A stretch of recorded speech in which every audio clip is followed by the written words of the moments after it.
Bonjour à tous et bienvenue sur Elle se lance TV, la chaîne dédiée à toutes ces femmes qui veulent oser. Oser entreprendre la vie dont elles rêvent. Aujourd'hui, je suis encore une fois très contente d'être avec vous. Tout simplement parce que les choses avancent encore et toujours, donc ça me fait très plaisir. On est au mois d'août, je crois qu'on est à la moitié du mois d'août, c'est fou comment les choses passent vite. Mais ce n'est point l'objet de cette vidéo. Aujourd'hui, l'objectif de cette 8e épisode de la série l'été, je développe ma visibilité et en plus, on va parler d'une chose qui pour moi est importante, c'est l'offre spéciale. Alors, l'offre spéciale, c'est quoi? L'offre spéciale, c'est finalement une offre irrésistible que les gens vont être amenés à acheter. Proposer des offres spéciales permet vraiment de dynamiser vos ventes. Ça permet vraiment de vendre davantage. Et pourquoi ça? Je vais vous expliquer clairement pourquoi. Tout simplement parce que un produit a un cycle de vie. Il faut savoir que dans un premier temps, on lance un produit, ensuite on développe un produit, donc c'est sa phase de croissance, ensuite il arrive à maturité et puis il y a le déclin. Alors pourquoi c'est intéressant du coup l'offre spéciale? C'est finalement de se dire en fonction justement du cycle de vie du produit, vous avez la possibilité d'utiliser ce levier qui va vous permettre d'inciter les gens à acheter vos produits et naturellement d'augmenter vos ventes. Et ça c'est super intéressant, c'est très utilisé aux États-Unis, ils l'utilisent énormément, quasiment tout le temps, ils font des offres promotionnelles. En France, on commence, on en fait pas mal quand même maintenant, mais voilà, c'est pas aussi exploité que ça devrait l'être. Mais du coup c'est très important parce que ça permet vraiment de vendre davantage. Et l'objectif de la vidéo d'aujourd'hui, c'est finalement de vous aider en vous donnant 3 astuces qui vont vous permettre finalement de créer une offre spéciale, irrésistible. Alors, la première astuce, c'est le titre.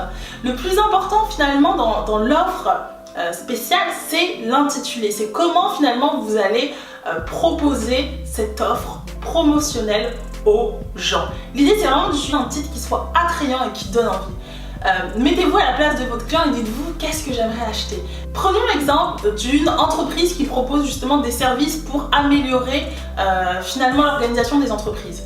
Donc elle va proposer son produit et elle va dire voilà, achetez mon produit pour avoir une meilleure organisation. On est d'accord que ça ne donne absolument pas envie.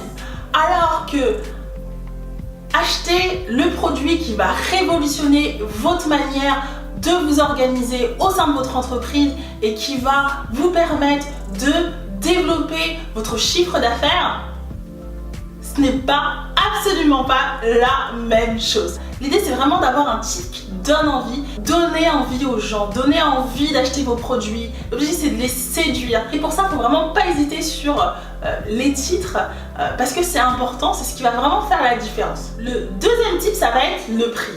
Le prix de l'offre spéciale. Comment finalement on va présenter le prix, en tout cas comment on va présenter la réduction.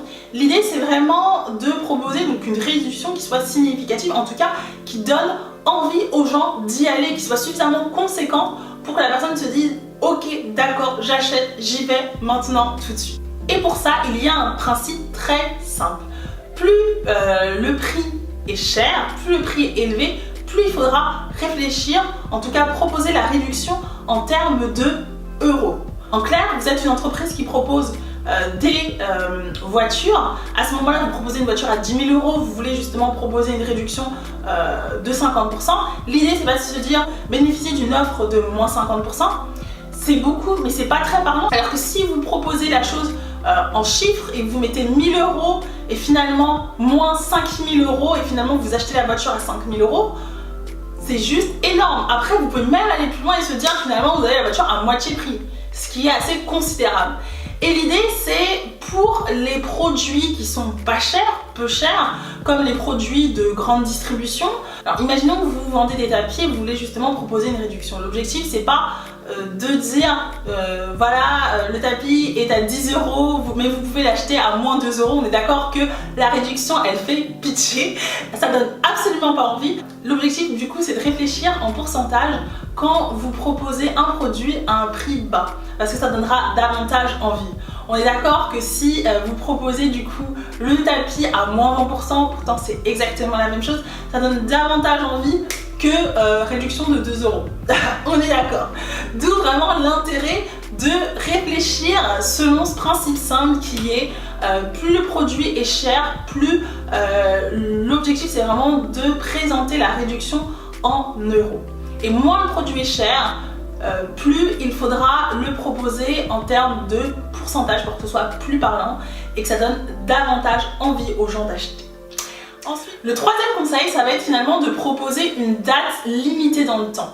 Donc l'objectif c'est de proposer bien évidemment une offre spéciale qui soit attrayante, à un prix qui donne envie en tout cas et qui soit incitatif, mais aussi ça va être finalement de délimiter cette offre dans le temps pour accentuer cette notion de rareté. On est d'accord qu'on est des êtres humains et en tant qu'être humain, nous adorons tout ce qui est rare. D'où l'intérêt vraiment de jouer sur cet aspect-là parce que ça va vraiment permettre aux gens de se décider assez rapidement et jouer vraiment sur ces leviers qui permettent justement de transformer un client en prospect. D'où le fait de vraiment intégrer la notion de rareté, en tout cas de délimiter un produit dans le temps pour inciter les gens à se décider rapidement et acheter votre produit. Donc voilà, c'est trois conseils qui pour moi sont importants, en tout cas qui vous permettent vraiment de vendre davantage parce que comme vous avez pu le constater, on est passé de la partie attirer plus de clients à la partie vendre plus depuis le 8e épisode. Donc voilà, j'espère que cette vidéo vous a plu. N'hésitez pas à me dire ce que vous en avez pensé, à me dire si effectivement vous utilisez ces 3 conseils pour vendre plus et quels conseils vous utilisez. Et dites-moi tout ça en commentaire. Moi, je vous remercie de m'avoir écouté. Je vous dis à très vite pour de nouvelles vidéos. Ciao!